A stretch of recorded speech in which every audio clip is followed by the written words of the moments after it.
Sweet Caroline, bum, bum, bum.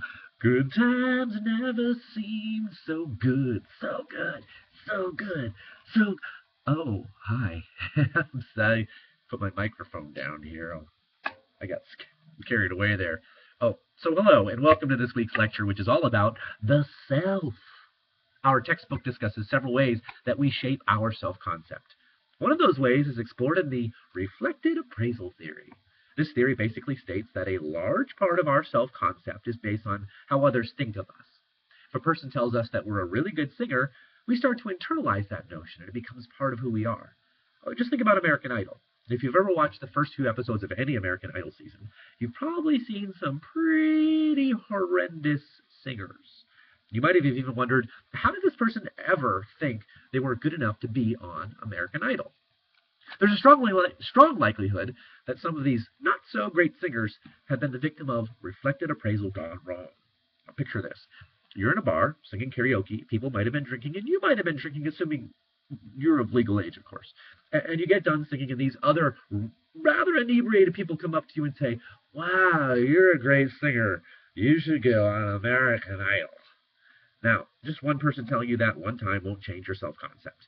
But if you go back to karaoke again and again and again and hear the same praise over and over and over, you will eventually start to internalize this. And then when American Idol and auditions roll around, you take your karaoke-loving self to the auditions and make a fool of yourself on national television. Reflected appraisal also can help to instill poor self-esteem. If you're constantly told you're bad at something, you begin to believe it.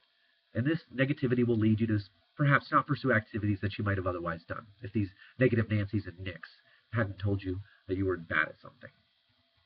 Another theory that plays a large part in forming our self-concept is called the social comparison theory. Social comparison is when you compare yourself to other people and begin to evaluate yourself in comparison to those people. So, for example, you are at a karaoke night again, and you see all of these really, really good singers get up.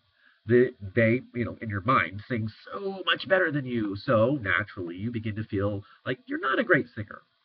When American Idol auditions come around, you most likely won't try out because you know you're not a good singer. If you think about it, we do social comparison all the time. We compare our grades, our athletic accomplishments, our work successes and failures, and even our relationships to other people. And at their core, social comparison and reflected appraisal aren't really bad or good. Depending on how an individual uses these in their lives, they can be very beneficial.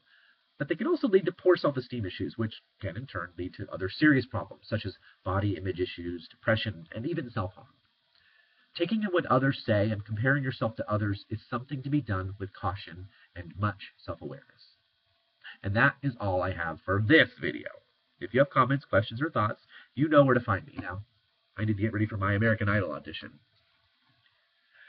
I'm a believer, I couldn't leave her if I tried. I just was a given thing.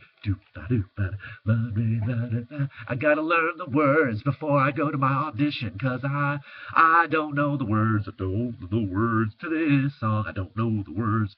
And now I'm done the video. Goodbye.